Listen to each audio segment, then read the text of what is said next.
Hey guys, welcome to வாழ்க்கை update. So இன்றைக்கி வந்து பாட்டி வீட்டில் தான் காலையில் மொட்டை மாடிலேருந்து எந்திரிச்சிட்டேன்.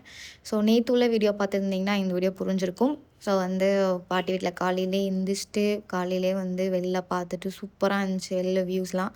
காலையில் எழுந்தோடனே பாட்டி காஃபி போட்டு கொடுத்துட்டாங்க. காஃபி குடிச்சிட்டு ஸ்ட்ரெயிட்டாக வந்து தோட்டத்துக்கு போயிட்டேன். ஸோ பக்கத்தில் தான் தோட்டம் இருக்கனால சரி சும்மா போகலான்னு சொல்லிட்டு பார்த்துட்டு ஸ்ட்ரெயிட்டாக வந்து பாட்டி வீட்டுக்கு போயிட்டேன். போனோடனே பாட்டி எனக்காக வந்து பணியாரம் சுட்டுட்டு இருந்தாங்க. ஏன்னா நான் அன்றைக்கி கிளம்புறனால பாட்டி வந்து எப்போ போனாலும் எனக்கு பணியாரம் சுட்டு தருவாங்க. அதனால் வந்து எடுத்துகிட்டு போகணும் சுட்டு தரேன்னு சொல்லிட்டு பணியாரம்லாம் பேக் பண்ணிட்டு நானும் வந்து பாட்டிக்கிட்ட பேசிகிட்டு இருந்தேன். போகிறேன் அப்படின்னு சொன்னேன். பாட்டி வந்து இல்லை இரு அப்படின்னு சொன்னாங்க.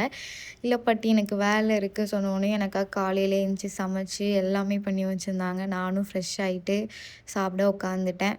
ஸோ நானும் யாஷினியும் பேசிவிட்டு நான் கிளம்புறேன் மாதிரி அவகிட்ட சொல்லிட்டு தாத்தாவும் வந்து என்னை போய் பஸ் ஸ்டாப்பில் விட போயிட்டாங்க. ஸோ நானும் ஸ்டூடியோ வந்துட்டேன் கைஸ். பாய்.